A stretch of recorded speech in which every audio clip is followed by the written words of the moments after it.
What's up, y'all? Welcome back to the Sunshine Way. I am your lovely host, Chiya, and I don't know why I just did that, but I'm sitting at home, and I'm just sitting at home. Y'all, comment down below if you're tired of sitting at home. Comment down below if you're trying to figure out what am I gonna do with my kids. Comment down below if you're a teacher and you're like, what can I see in my students for them to do? What can I do? Comment down below if you're ready to figure out what you're supposed to do and you're ready for this video for my next episode of Top 7. As you know, Corona has been taking over. The coronavirus has been taking over the nation worldwide. It's been doing it. So a lot of kids are out of school. A lot of the states have suspended school for the rest of the semester. Some are just saying a couple of weeks right now. But as far as I know, majority of the United States and some other places in the world have suspended their school year. And you just like, we at home. We at home all day, every day. We at home.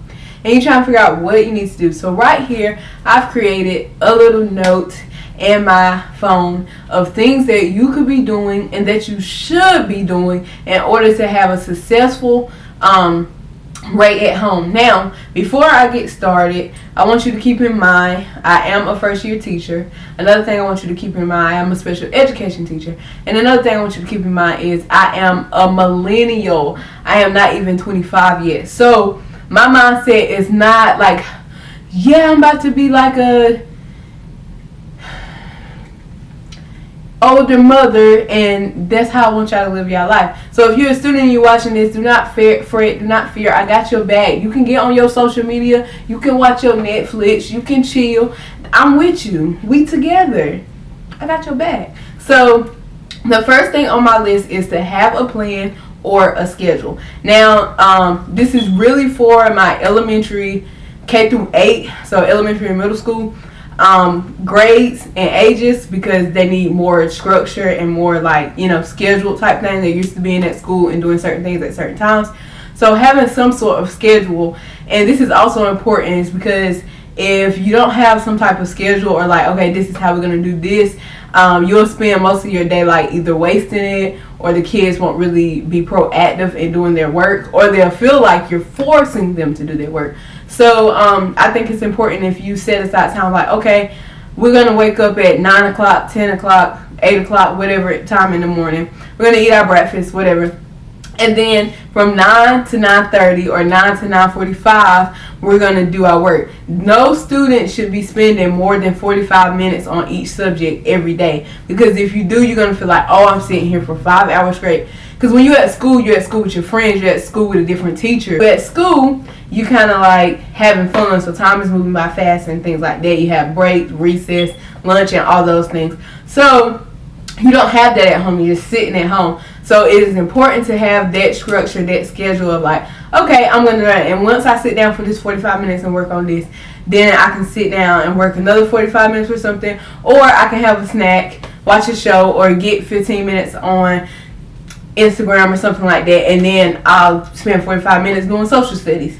And that way you can pace yourself at getting your work done. You won't blow through all your work that your teachers put on, like your digital websites or things like that. You won't blow through that work, and you won't feel like you're pressured to sit down and do a whole bunch of work when you feel like, well, I'm at home, so I really should be relaxing and chilling and stuff.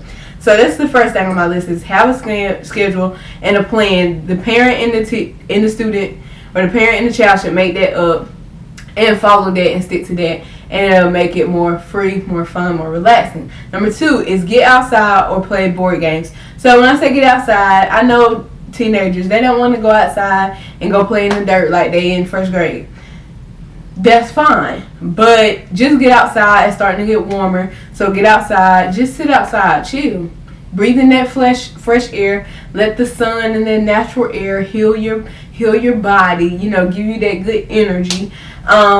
Take you a couple of photos on your phone. Talk to a friend or a family member on FaceTime something like that. Spend your time outside or whatever, because if you stay in the four walls for too long, you will feel like you're going crazy. The number 3 thing I have is book tag or math tag. Now, this is something that I like to do with my students, that I've done with my students in the past, and the students I have this year is book tag and math tag. Now, what does that mean? That means that you do something like, I'll read a line in a book, then you read the next line, or I read a page and you read the next page. Or if y'all doing an article sheet, I read one paragraph, you read the next paragraph. Or while I'm reading, you tell me little things that I should have noticed or anything like that, and y'all can kind of quiz each other and y'all going back and forth.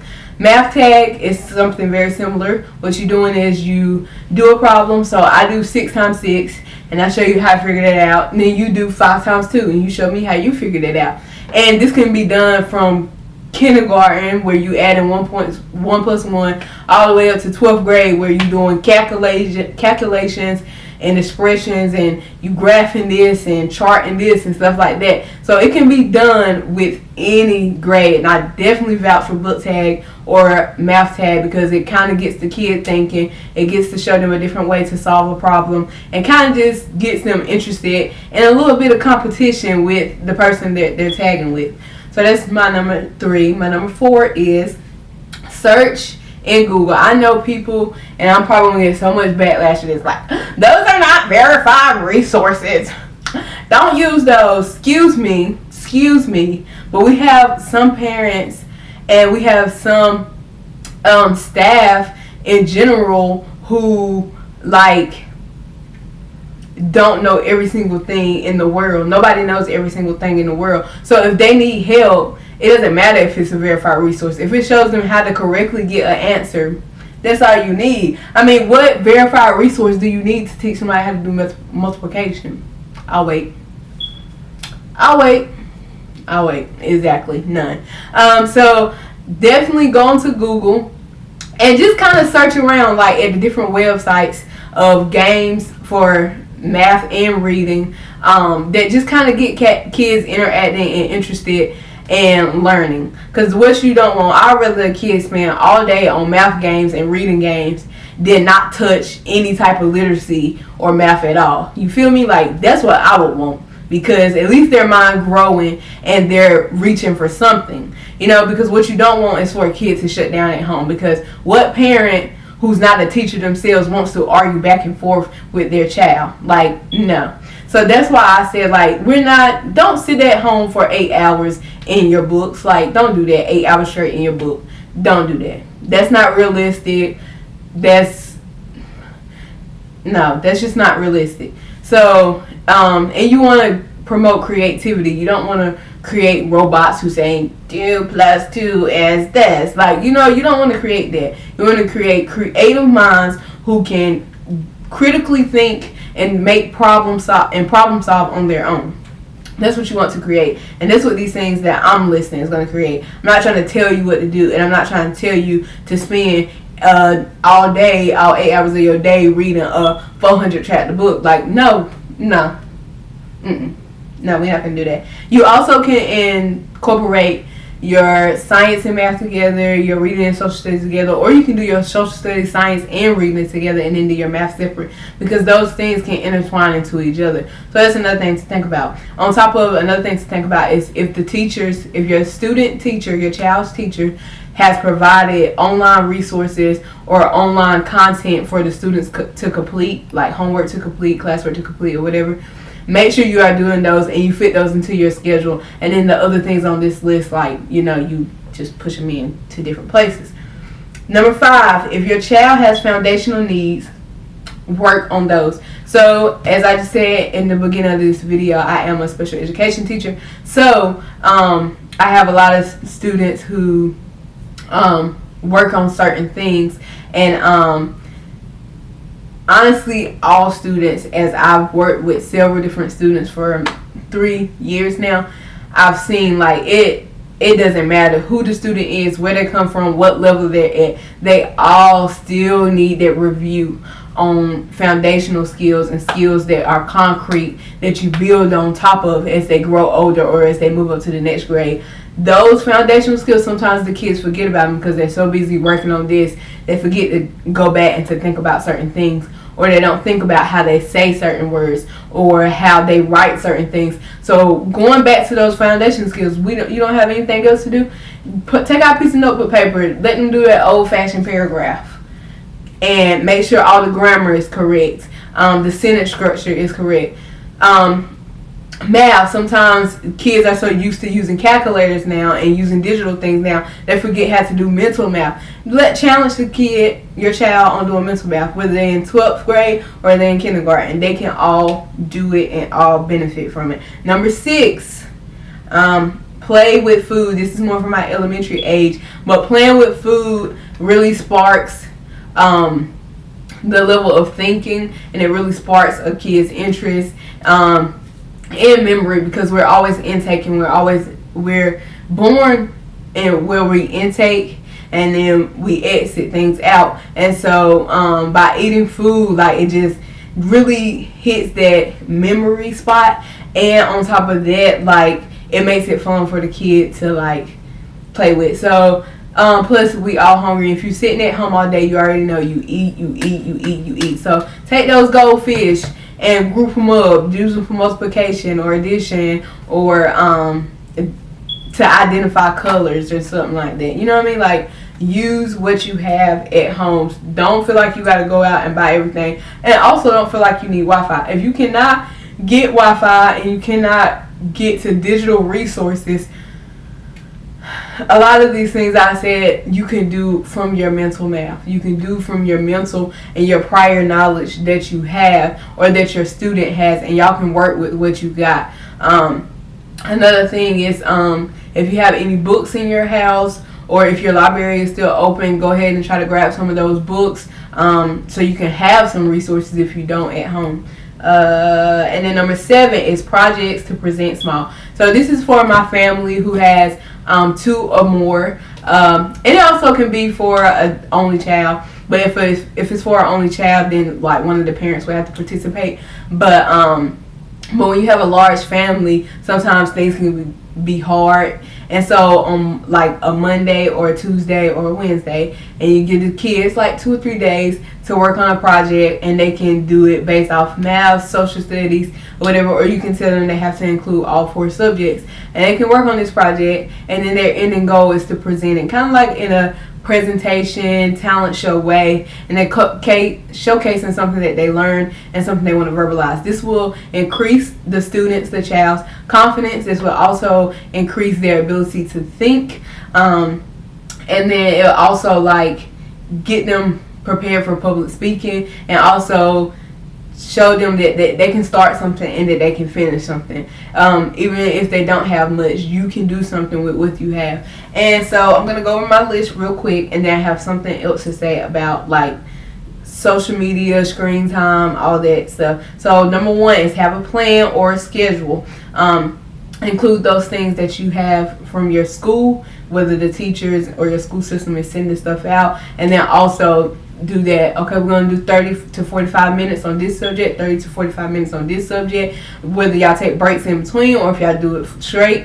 I recommend that breaks in between, because like I said, when you're at home, you're in the mentality of I'm on a break. It's not like being at school. And like I said, at school you're around certain people, and so things go faster. Number 2, get outside, play board games. So just get some sunshine, get some interaction with human beings, since we're not supposed to be social distancing ourselves.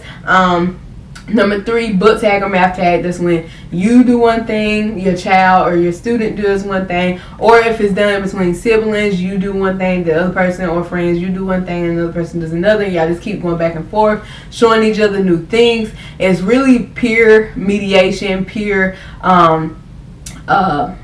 collaboration. So it's wonderful. Gets kids thinking, get kids moving. Number 4 is research resources online. There's a lot of resources online, and that's why I didn't list a bunch, because I didn't want you to think that you had to be. So that's the last thing that I have, and then I want to say one more thing about social media. Like I said, I'm 24 years old, so I'm often on my phone and on my social media or watching some type of Netflix or something like that, do not try to force your kids not to involve themselves in those things. They grew up, they were born with phones in their hands. So you cannot hold them back from doing that thing, because the only thing you're gonna get from that is rejection, and you're gonna get a lot of pushback from that. What you want to do is encourage your students to find balance, encourage them to know how to do both, to put the phone down and spend 45 dedicated minutes on reading, 45 dedicated minutes on writing, 45 dedicated minutes on math, or whatever the case may be. Dedicate that time and then go into a break time, and then once I do my stretch of work, then I can do this. Help them to learn how to find balance and to practice balance, instead of trying to force them to be one way or the other, or just simply not caring and letting them be one way or the other. If you like this video, make sure you give it a thumbs up. Make sure you hit that subscribe button, and make sure you tap that notification bell so you can be notified every time your girl upload. And y'all, from the bottom of my heart, if any of my students is watching this, I love y'all and I miss y'all, and I hope that I get to see y'all before the end of the school year, because I miss y'all and I'm gonna miss y'all. To all the students out there, man, try to keep yourself motivated. Try to work on your work as much as you can, but also don't forget to be who you are. Work on your dream. Work on your creativity. To all my teachers out there, man, push what you know your students is going to do. Fight for your students' education, their mental, but also their heart and their creativity, and where their foundation stands on. Care about them as a person and not just them as a body, as somebody who does work. And without further ado, stay safe, stay healthy, and I'll see y'all on the next one. Oh, no. I forgot to say my thing. And remember, be humble, be inspiring, be kind, and don't forget to shine. I'll see y'all on the next one. Peace. Bye.